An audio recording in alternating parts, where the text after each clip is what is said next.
Alright, let's go. Preliminary patch 13.21 breakdown. In theory, there shouldn't be many changes coming with this patch. The first thing that catches the eye is the buffs to Bel'Veth. She really fell out of favor, as they significantly nerfed her early game. Mainly due to her damage mitigation on E reduced from 70% to 40%, which almost doubles the damage she takes. She gets a -4 seconds, this is a very strong buff. In the late game, it's a nice -2 seconds. -4 seconds means you'll have E for every camp, increasing your sustain. And in team fights, you'll see Bel'Veth E more often, this is a significant buff. I think she will at least be an S-tier champion in solo queue again. Hecarim gets 0.5 AD per level plus 1 second duration on W. He has really become weaker with this jungle. I don't really consider this buff fair. It potentially makes the champion too strong in some situations. Xanti receives bug fixes. Q bonus HP cap reduced to 1200. W maximum cast time reduced to 1.5 seconds. R plus P35, 45 to 75%. Reset R plus Q/E instant. LeBlanc gets an additional 10% AP scaling on W and E2 looks strong. Master E gets a minor buff with a 4-second reduction on his E, potentially, it just makes his jungle clear a bit faster and life a bit easier. Morgana in the jungle gets another buff.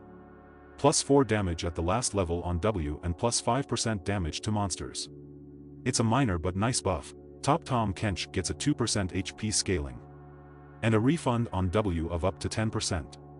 This is a bad buff, it doesn't mean much. Varus gets a 4-hit damage increase and a 5% slow increase on E, which is nice. People could easily get away from him for free, but now that won't be the case. 5% is a significant change, a good buff. Aurelion Sol gets a slight damage reduction. A very small nerf to Aurelion Sol, as it seems. I don't know why, the champion is not overpowered. Briar has a 0.3% attack speed scaling reduction per level and a 0.5% missing health damage reduction per 100 AD on W, plus, they buff the healing from her passive. This is a minor buff. She will still be a very strong champion. Lethality Caitlyn's crit scaling is increased.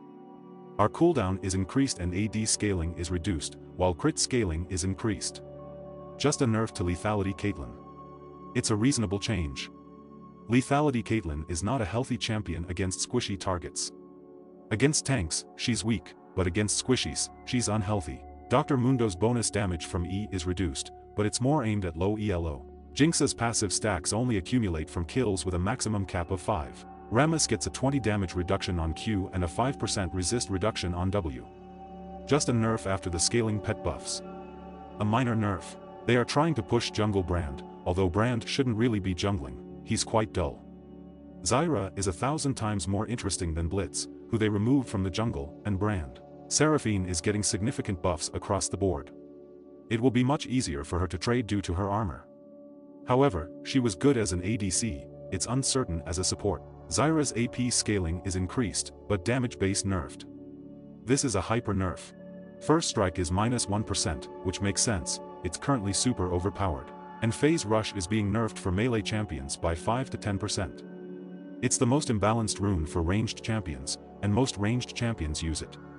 Champions like Orianna, Jace, Syndra, they all use it, just proccing it in range and then running away. But for some reason, they only nerf it for melee champions. This is complete nonsense. Hullbreaker has its armor and MR reduced in the late levels for melee champions by 15 and for ranged champions by 7. It's not significant, the item is overpowered. That's all for today. Thank you for watching. Subscribe and drop a like for more.